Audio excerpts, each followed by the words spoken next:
Bonjour. À l'Assemblée nationale, franchement, pitoyable course aux ordonnances, amendements, tout cela pour faire payer les catégories populaires et moyennes. Franchement, socialistes, macroniens, macronistes euh, s'entendent pour nous taxer de plus en plus. Les pompes à fric. Euh, Puis vous apercevez qu'en fin de compte, ils essaient de gagner du temps et au bout d'un moment, le budget va passer par ordonnance. Et puis, les efforts, c'est pour les salariés, pour les petits, mais pourquoi les journalistes ont un abattement fiscal de 7 650 € par an sur l'impôt sur le revenu? Et pourquoi pas les plombiers, les commerciaux, les boulangers? Une femme de ménage ou une caissière sera imposable sur la totalité de son revenu. Un journaliste, lui, aura un abattement. Vous n'avez pas l'impression que la gauche se fout royalement de l'égalité? Elle défend plutôt les privilèges de ses amis quand on sait qu'il y a beaucoup de journalistes de gauche.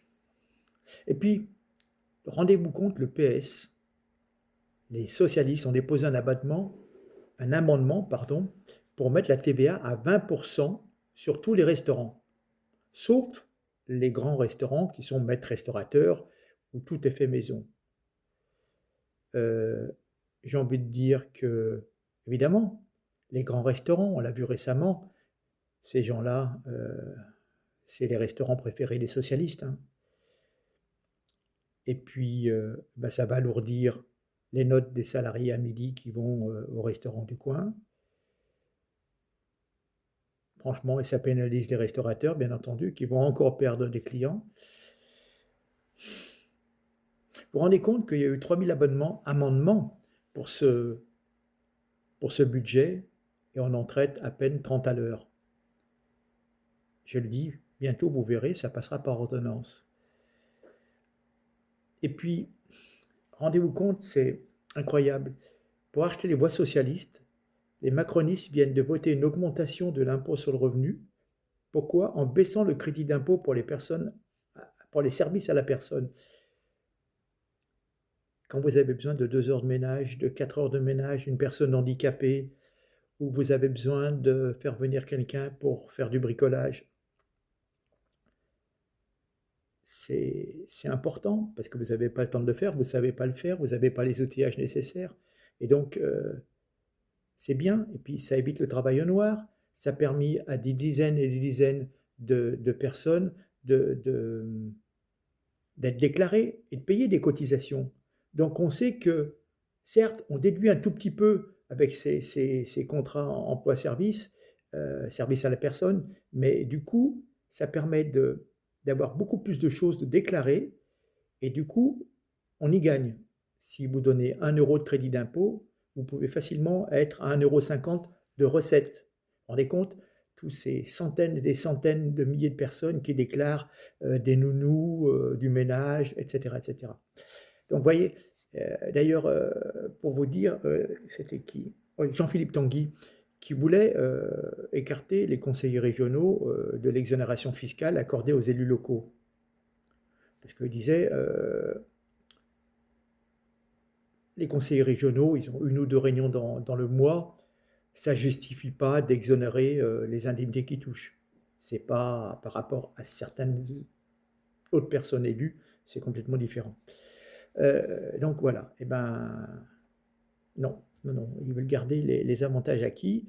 Et puis on peut penser aussi qu'il y a 4 milliards qui sont versés, c'était en 2012, hein, qui sont versés aux syndicats et aucun contrôle n'est fait sur cet argent public, hein. Voilà. C'est quand même incroyable, incroyable, incroyable.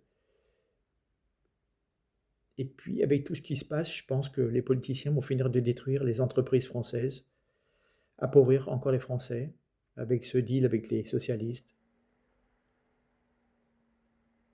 Et puis, ça permet de laisser Macron aux manettes, alors que la majorité des Français souhaitent son départ. Bref, euh, que dire encore? J'ai envie de vous dire que, oui, on va y aller tout droit. Ça m'a... Toi, dans la communication,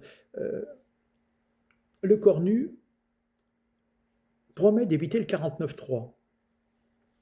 Hein, avec ses pantalons de velours, vous avez vu la photo que j'ai mis au début, avec son poireau, ça fait papy, mais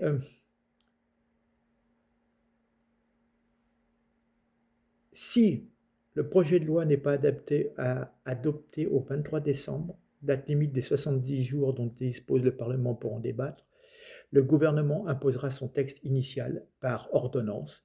C'est l'article 47 de la Constitution. Il pourra donc imposer le budget sans débat ni vote, juste un petit tour de passe-passe institutionnel.